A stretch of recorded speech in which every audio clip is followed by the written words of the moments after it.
everybody, welcome back. Today I'm here to talk to you about some very interesting stuff that's happening in the world of combat sport.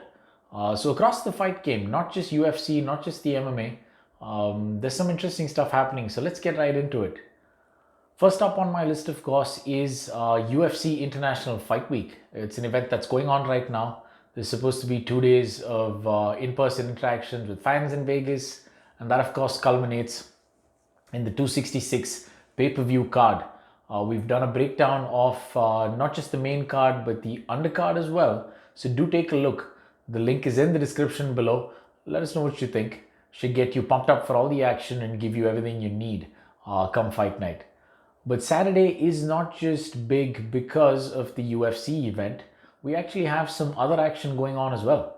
So Anthony Joshua, heavyweight boxing champion, one of the two heavyweight boxing champions, will be defending his two belts, the IBF and the WBO, against challenger Olexander Usyk, who promises to put up a good fight and supposed to be a challenging style for Joshua. So interesting stuff. Do check it out. Makes for a fantastic Saturday. Joshua first, UFC 266 next. Pretty fun Saturday afternoon and evening if you ask me. What else is happening at the UFC? Well, this past week we had a fight night event, headlined of course in the light heavyweight division. Anthony Lionheart Smith, who took on Ryan the Superman Spann. Smith came out on top with a submission victory. He choked out Spann in the very first round. Action-packed first round, but Smith pulled it out at the end. Jumped on the mic and called out his next opponent. He wants to go up against Alexander Rakic, so highly ranked light heavyweight contenders. So some action expected in that division. We'll stay on top of that and keep you posted when things unfold. We also have a very exciting new signing in the UFC. So a fighter by the name of Alex Pereira, former Glory kickboxing champion of two divisions, middleweight and light heavyweight, is now on the UFC roster in the middleweight division.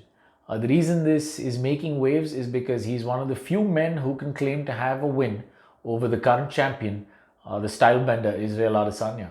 And not only that, I think he's the only man to have ever knocked out Izzy. Across Izzy's kickboxing and MMA careers, he's only ever been stopped once, and that was at the hands of Alex Pereira.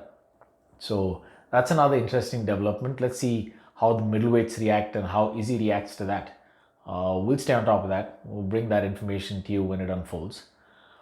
Talking about stuff outside the UFC, so Yoel Romero, ex-UFC fighter, made his debut in Bellator this past weekend. So Bellator 266 saw Yoel Romero taking on Phil Davis, who is the erstwhile light heavyweight champion. He dropped the title in his last fight.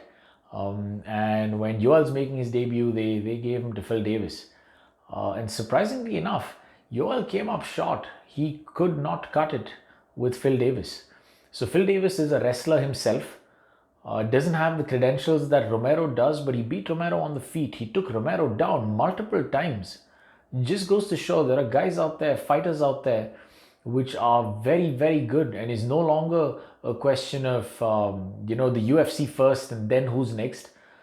A lot of these guys out there are as good, if not better, than other UFC fighters. I mean, Michael Chandler, for example, made a fantastic debut on the Poirier-McGregor 2 card, knocked out Dan Hooker, statement entry, challenged for the title in his second fight, and had Oliveira in trouble. I think he's taking on Justin Gaethje next, so these guys from outside the UFC are pretty damn good. Who else has that happened to? They left the UFC and they got completely outclassed. Eddie Alvarez went over to ONE FC in Asia and got starched in his first fight. He got knocked out in his first appearance out there. I think he's done a little better after that, but his first fight was bad. Sage Northcutt got knocked out like KTFO. Cosmo Alexander broke his face, literally. They needed to put him under multiple and double-digit multiple facial reconstructive surgeries to fix what Cosmo did to him in that fight. Bad matchup for Sage. He got unlucky. That shouldn't have happened. But shout out to Sage, man. I hope you get better and I hope we see you in action very soon. The reason I brought this up is also because it's kind of a segue into my last piece of this conversation. Very interesting development. So Demetrius Mighty Mouse Jhonson, the erstwhile flyweight champion in the UFC, the man with the record for the most title defenses, and generally overall one of the best fighters to ever do it. This guy is up there in the GOAT conversation, and in terms of well-rounded fighters, I don't think there's anyone that comes close. Not even a GSP or a Johnny Bones can claim to be as well-rounded as Demetrius Mighty Mouse Jhonson. He went on to make a one championship debut, did pretty well. He won his first fight via submission. He won the fight and finished it. He won his next two fights, which were part of the Flyweight Grand Prix. So he won the Flyweight Grand Prix. Challenged Adriano Moraes for the title, which surprisingly, and this one was hard to swallow, Demetrius came up short. And it wasn't a close fight either. Demetrius got knocked out, took a nasty knee to the head, and Moraes actually swarmed him after that. The ref had to jump in and save DJ. So yeah, these organizations are getting better and better, and I think today the cream of the crop in those organizations is as good as anyone out there in the UFC. So great for the sport of MMA, great for the fans. It's been a growing sport in the last 20 years, has made such a big difference that it's attracting some great athletes, and the evolution of the game is here for everyone to see. So fantastic time to be a fan of the fight game and MMA specifically, for sure. So what's next for Demetrius Jhonson? That's actually the main piece today. The interesting piece is he signed on for a fight against another champion in December. The champion happens to be the Muay Thai flyweight champion of ONE FC. Now you're going to say, well, DJ is just going to take him down and strangle him or pound him out. Well, it's not an MMA fight.